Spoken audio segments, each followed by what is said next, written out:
Olá, amigos do canal Júlio Gomes, bom dia. Vamos hoje tentar fazer uma análise dos fatos intensos que aconteceram ontem, após a exoneração do ministro da Justiça, Moro, e com as falas dele e, à tarde, do presidente da República. Antes, porém, quero pedir que você curta e compartilhe o nosso canal, que se inscreva, ative o sininho para receber as notificações, ok? É uma forma de você ajudar a esse trabalho. Senhoras e senhores, o dia de ontem foi de uma intensidade completamente extraordinária. Mas, para falar sobre ele, penso que seja preciso primeiro contextualizar como se deu esse desgaste entre o presidente da República e o seu ministro da Justiça. E para isso nós vamos ter que retornar à questão das fake news. Todos sabem que de 3 anos para cá, desde antes das eleições presidenciais, essa questão das fake news passou a ser central no Brasil. Essa enxurrada de publicações na internet que são feitas por robôs através de programação de computador e que trazem notícias que muitas vezes não têm nenhuma correspondência com a realidade e que são fortemente agressivas, fortemente caluniosas, na grande maioria das vezes mentirosas, mas que têm um grave efeito sobre a mentalidade e o entendimento das pessoas, a ponto de influenciar não só a eleição, mas a política e a sociedade como um todo. Pois bem, nos últimos tempos, embora as eleições tenham acabado, mas as fake news nunca acabaram, continuaram ativas. E, por último, essas notícias falsas, elas começaram a atingir também os principais órgãos e instituições que compõem o Estado brasileiro, atacando o Supremo, atacando o Congresso, atacando a própria democracia, o Estado de Direito, que são pilares da nação brasileira, e incomodando a um número muito maior de pessoas. Pois bem, recentemente foi pedido que o Procurador-Geral da República desse andamento, desse início à apuração das fake news, de sua origem, de seu financiamento. E essa atribuição não é das polícias civis, é da Polícia Federal.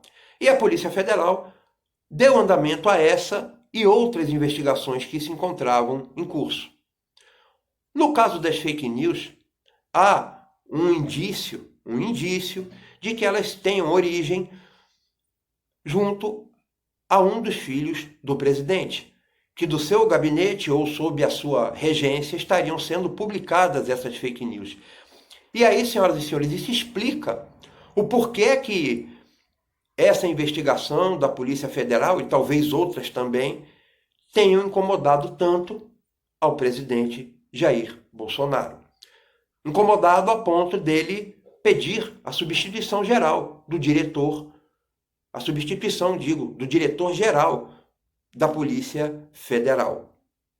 Pois bem, o que acontece é que o diretor-geral da Polícia Federal, esse que foi exonerado ontem, era um homem de extrema confiança do Moro, que veio com ele lá de Curitiba e que se sintonizava exclusivamente com o Moro. Portanto, parecia fora do raio de alcance da influência do presidente. E esse foi, ao que nos parece, o motivo da exoneração desse diretor-geral da Polícia Federal. O que não foi aceito pelo ministro da Justiça, Sérgio Moro, e aí o resultado vocês viram ontem. Logo após a exoneração do diretor-geral da Polícia Federal, o Moro marca aquela entrevista coletiva, anuncia que está saindo do governo, e depois a reação do presidente às 5 da tarde, também com o seu pronunciamento acompanhado de todo o ministério. Bem, vamos lá, vamos pegar o que tem de principal nisso. Quanto ao Moro, duas coisas chamam a atenção em seu pronunciamento. Primeiro, as gravíssimas acusações que ele faz ao presidente da República de tentar barrar investigações. E isso seria, no mínimo, obstrução de justiça, obstrução das investigações, o que é crime. E se torna muito mais grave se praticado pelo presidente da República no contexto em que está sendo colocado. A outra afirmação do Moro, que também merece uma análise aprofundada e que eu não tenho visto ser devidamente enfocada nos grandes órgãos de imprensa, é quando ele disse que, antes de assumir, fez um único pedido ao Bolsonaro. Disse o Moro que estava largando 22 anos de magistratura e que precisaria de uma pensão. E eu, que tenho formação jurídica, fiquei pensando comigo, oxi, que pensão é essa? Pensão como? Porque a aposentadoria se dá na forma da lei. Pensão é quando a pessoa é aposentada, falece e deixa uma pensão para outra pessoa. Como seria essa pensão? Pediu ao presidente da República. E isso ficou, esse questionamento, rodando na minha cabeça, porque eu desconheço como poderia ser, dentro do ordenamento jurídico brasileiro, essa pensão. Vamos agora para o pronunciamento do Bolsonaro. Às 17 horas, entra o Bolsonaro e, juntamente com o seu ministério, se pronuncia de forma contundente, de forma muito direta, mas, no conjunto, os argumentos do Bolsonaro não afastam a acusação feita pelo já ex-ministro Sérgio Moro de que ele estaria intervindo nas investigações da Polícia Federal para proteger a outras pessoas. E há uma outra parte da manifestação do presidente que também merece uma devida atenção. É quando ele diz que o Moro teria dito para ele que ele até poderia exonerar o diretor-geral da Polícia Federal, mas depois que ele estivesse no STF. Ora, meus amigos, há uma coisa em direito chamada verossimilhança, que é, assim, falando de forma mais popular, quando você não tem certeza absoluta de que aquilo é verdade, mas tem todo o indício de ser verdade. Se encontra num contexto que aponta para que aquilo que foi mostrado ou afirmado seja verdadeiro. E quando comparamos a falação do Moro com o pronunciamento de Bolsonaro, vemos que há uma verossimilhança de que realmente teria sido prometido ao Moro não só o Ministério da Justiça, mas uma vaga no Supremo Tribunal Federal, na primeira oportunidade em que essa vaga surgisse.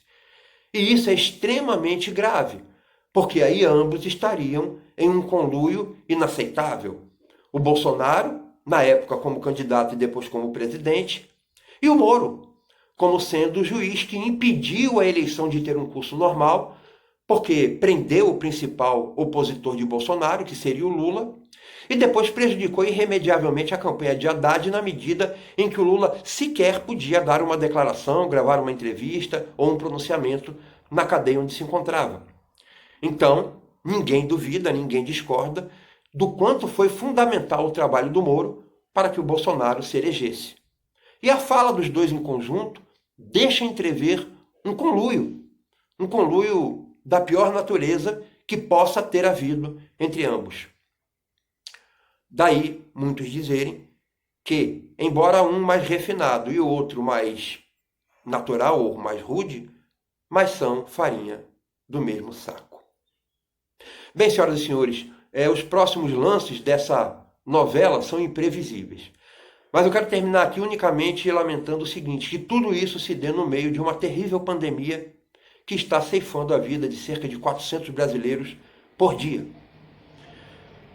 Enquanto os brasileiros batem a porta dos hospitais sem encontrar atendimento, sem encontrar médicos, sem encontrar equipamentos, enfim, pleno colapso da saúde, vemos os nossos governantes do poder federal se degladiando entre si, unicamente pelo poder. E isso é muito preocupante.